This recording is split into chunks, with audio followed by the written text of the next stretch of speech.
Oke.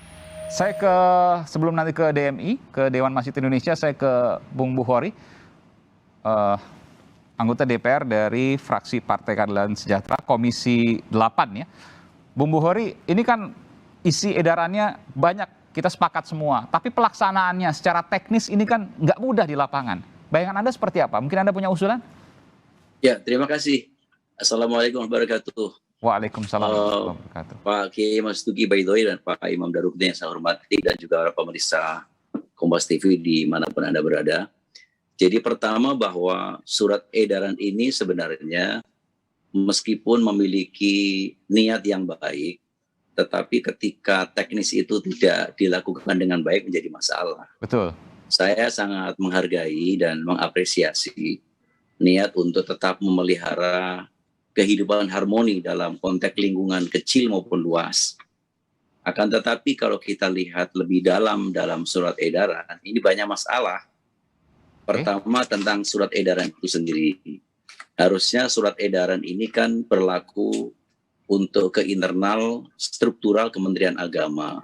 Tidak kemudian diberlakukan secara struktural kepada lembaga-lembaga yang tidak di bawah kewenangan secara langsung.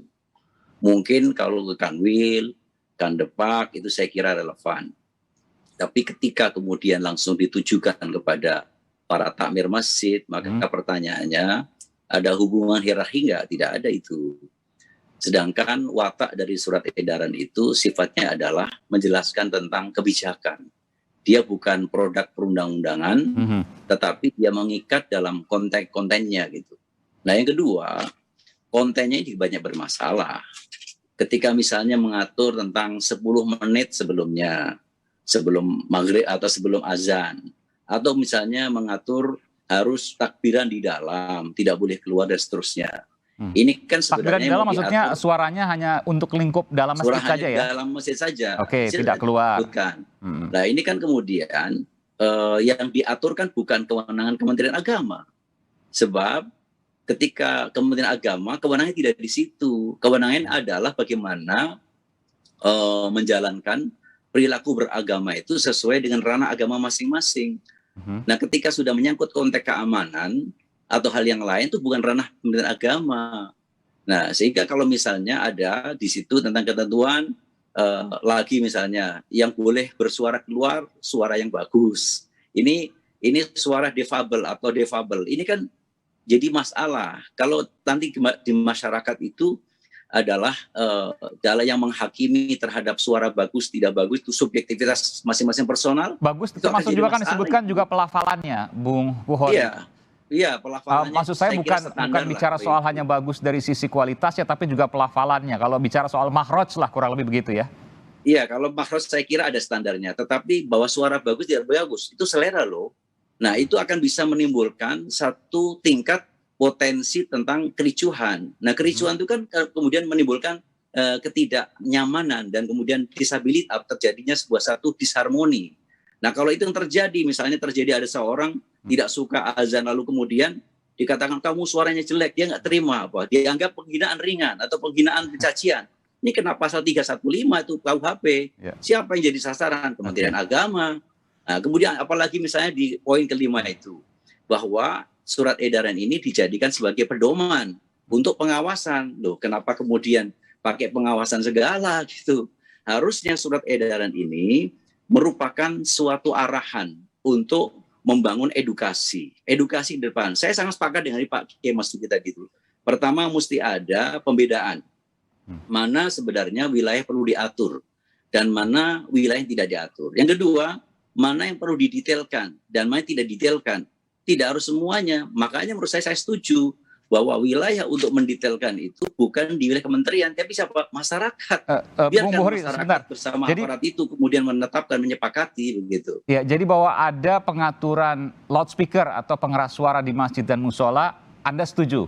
Tapi kemudian teknisnya itu yang kemudian bermasalah menurut Anda? Saya kira selama ini begitu. Selama ini bahwa penggunaan speaker itu secara budaya itu telah diatur masing-masing. Misalnya ketika Mas Aiman datang ke komplek di salah satu komplek di Jakarta, pasti tidak akan mendapatkan nuansa yang sama dengan di kampung. Betul. Nah kalau kamu misalnya speaker mati sekali, wah itu diparanin orang tuh. Ini WA ke saya banyak sekali nih, banyak dari masyarakat yang protes itu. Belum lagi nanti kericuhan terhadap masalah bagaimana menganalogkan. Ini juga lebih masalah lagi. Oke. Ini saya tidak mengatakan menyamakan, tetapi menganalogkan. Jadi inspiringnya kok kemudian gonggongan anjing itu menyamakan dengan atau kemudian mendapatkan bisa mengatur terkait dengan masalah azan. Apalagi misal azan bersaut-sautan. Nah, bagaimana kalau kemudian ada anjing bersaut-sautan? Saya kira itu terlalu jauh itu. Iya, Kalau tadi dalam disebutkan kaidah hukum, substansinya kiasun tetap. ma'al farid itu namanya itu. Iya, betul. Jadi saya melihat begini, karena itu memang surat edaran ini harus disempurnakan. Tidak boleh kemudian surat edaran ini mengambil porsi dimensi yang sangat dominan, yang bersifat pengawasan atau represif apalagi. Jangan-jangan nanti suatu saat dipakai instrumen polisi untuk melakukan penyidikan atau melakukan satu kontrol. Ini lebih berbahaya lagi. Saya berharap bahwa surat edaran ini sebaiknya bersifat normatif dan tidak limitatif dalam konteks tertentu. Misalnya waktu, misalnya suara bagus, tidak bagus, lalu kemudian khusus dijadikan sebagai pengawasan, tidak. Tetapi dia harus dijadikan sebagai bahan untuk melakukan edukasi kepada publik. Sehingga ketika misalnya masyarakat itu mau ngurangin azannya, mengurangin waktunya, itu dengan kesadaran, dengan bimakrifah ala basirah gitu. Tidak kemudian under pressure gitu. Dan kalau kita perhatikan, tujuan dari surat edaran ini dalam rangka memelihara dan menciptakan harmoni. Tapi dengan adanya surat edaran sudah menimbulkan adanya disharmoni di masyarakat. Ini kontraproduktif. Baik. Nah itu saya kira pandangan yang menarik, nanti kita akan bicara. Tapi bahwa ini ada isinya didukung, iya, tapi caranya bukan kemudian untuk melakukan pengawasan, saya tapi melihat berupa niatnya, himbauan Mas, yang saya dukung dan edukasi.